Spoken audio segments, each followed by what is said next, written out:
Welcome to Touch Technology Review. Today we're going to be taking a look at this bad boy, the Canon 85L series 1.2 lens.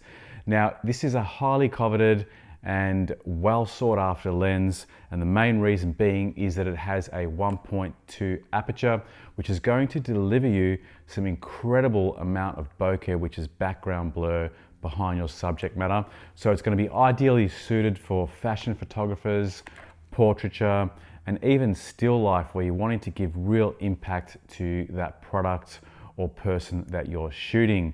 Now, the one thing to keep in mind though is that f1.2 aperture is so wide that it often means that your subject will be out of focus if you're using that wide open aperture. So after having had this lens for a number of years, my practical experience tells me that really in most cases I'm not going to be shooting at 1.2. I'll be going for a 2.8, maybe a 1.8 at the most, just to ensure that I'm getting all of my subject in focus.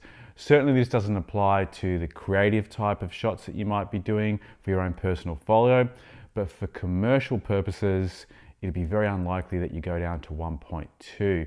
Now, if you differ to this opinion, feel free to put your comments in the comments box below.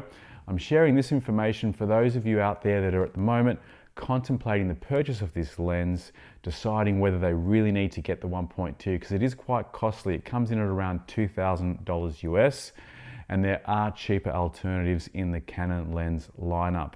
So certainly I do agree that it is perhaps the best portrait lens that you can get for that price point at $2,000. It's going to deliver a better result than a standard zoom lens, but at the end of the day, you may not be using one of those things that you're paying the most for, which is that wide open aperture, because in practical purposes, it's just not going to cut it. So I thought I'd set up a still life scene to demonstrate the resulting images using different apertures, all the way from the 1.2 wide open aperture, closing it down to f16 to see the different amounts of background blur and focus that we can get on our subject matter. So let's go ahead and check that out.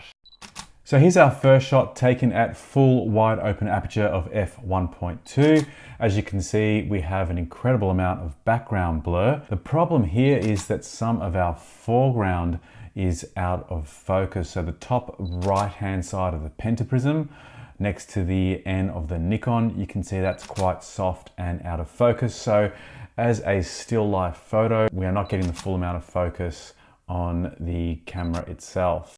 And the f2.8 is slightly better, and I would have to say that's probably the sweet spot for me for a still life where I'm wanting to punch out the foreground and have the background slightly abstracted.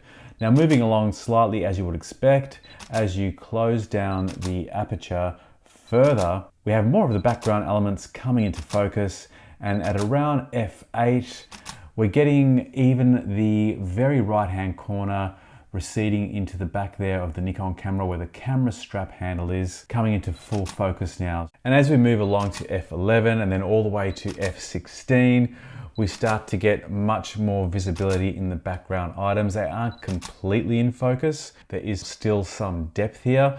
You'd have to get a different type of lens and stop it down to an f22 to get all of these objects that are separated by such extreme distances in focus. But at f16, we're getting a very sharp foreground object with only minimal blur in the background.